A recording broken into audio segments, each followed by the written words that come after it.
오늘 여러분들과 3시간 동안 그 부동산 대책에 따른 시장 분석 및 투자 방향에 대한 특강을 진행하게 될 오은석 부총리입니다. 반갑습니다.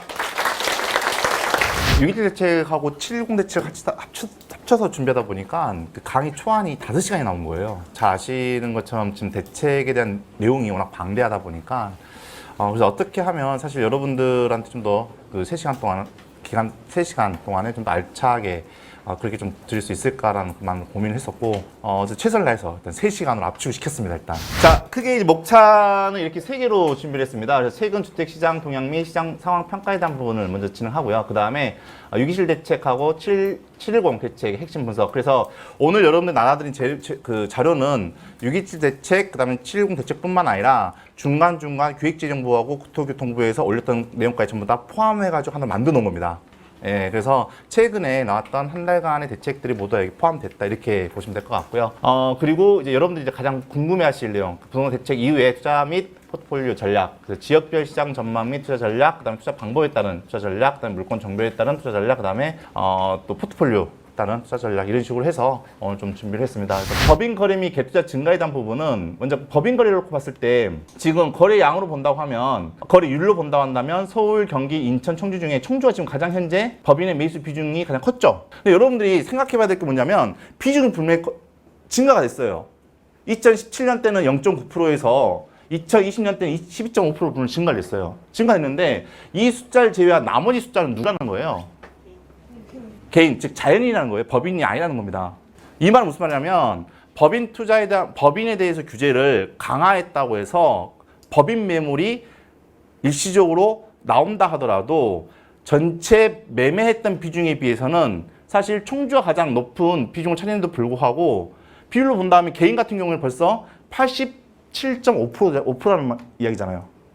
그렇죠? 그래서 법인의 규제에 따른 매물에 나오는 충격이 여러분들이 예상한 것보다 그렇게 크지는 않을 가능성이 높다는 것을 인지를 하고 계시라는 겁니다. 이걸 이해해서 따라가야지 마지막까지 포트폴리오까지 따라올 수가 있습니다. 이제 그걸 떠나서 이 원리를 기억하라는 거예요. 토지거래 허가를 지금 뭘로 지금 묶어놨어? 지금 행정구역으로 묶어놨잖아요. 근데 부동산의 상승에 호재에 대한 상승이 행정동으로만 영향을 미쳐요? A라는 동이 있고 B라는 동이 있어요. 호재가 A에 여기 나타나요. A가 규제했다고 해요. 그럼 B에 미치는 여기에 영향을 미칠 거예요? 안 미치겠어요? 미치죠. 근데 여기만 규제해 놓은 거예요. 행정동이니까.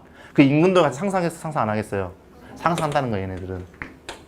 그래서 항상 토지거래 허가구역으로 묶인 지역 같은 경우는 그 인근 지역까지 확대해서 같이 반드시 인정해보는 거예요. 왜? 얘는 이미 상승할 수 있는 가능성에 대한 부분에 있어서 높게 평가하기 때문에 정부가 규제를 할 거 아닙니까? 이걸 왜 말씀드리겠어요? 앞으로 토지거래 허가구역으로 허가구역이 늘어날 수 있는 가능성이 커요, 적어요? 커요. 크기 때문에 말씀드리는 거예요. 왜 커지겠어요?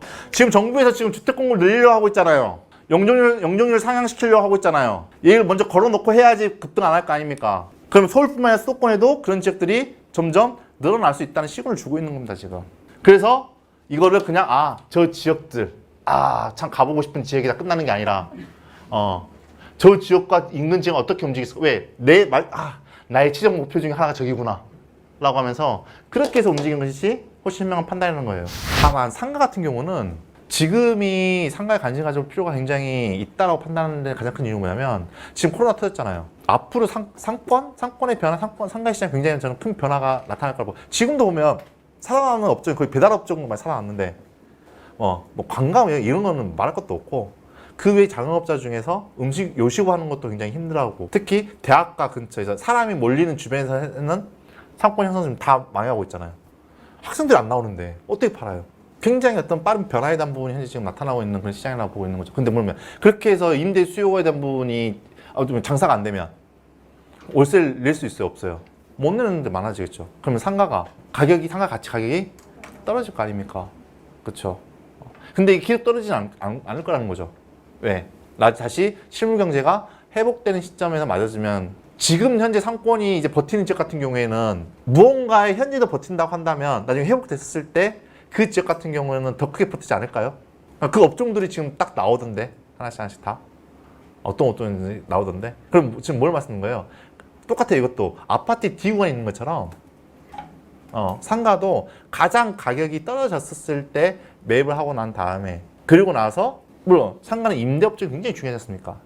끌어와가서 붙여놓기만 한다고 하면 그러면 지금 현재 매입 내지 낙찰받은 정도 그래서 내가 생각하는 은행 이자율 내 수익률에 대한 부분을 업시킨다고 한다면 지금 당장은 월세 수익을 보면 얻어도 좋고 그다음에 팔 때는 매도 차익까지도 누릴 수 있어서 좋고 그리고 지금 현재 상권이 회복되는 것도 쉽지 않고 특히 오피스 시장도 많이 쉽지 않은 것 중에 하나가 우리나라뿐만 아니라 특히 무역업을 포함을 해서 지금 미국, 인도 지금 난리 났잖아요 지금. 그만큼 세계 경제 회복 속도 그만큼 늦어지고 있다는 반증에 대한 부분이죠. 거기에 따라서 그러면 저는 빠르게 가맹점에 대한 부분 그다음에 빠르게 대기업의 자본이 들어올 수 있다고 보고 있고 빠르게 프랜차이즈가 성장할 수 있는 시장으로 변화할 수 있다고 보고 있고 지금 현재 상권에 대한 구조에 대한 변화의 모습은 빨라질 수밖에 없다 생각하거든요. 그럼에도 불구하고 일단은 필요한 상관이 있어야 될 거 아닙니까?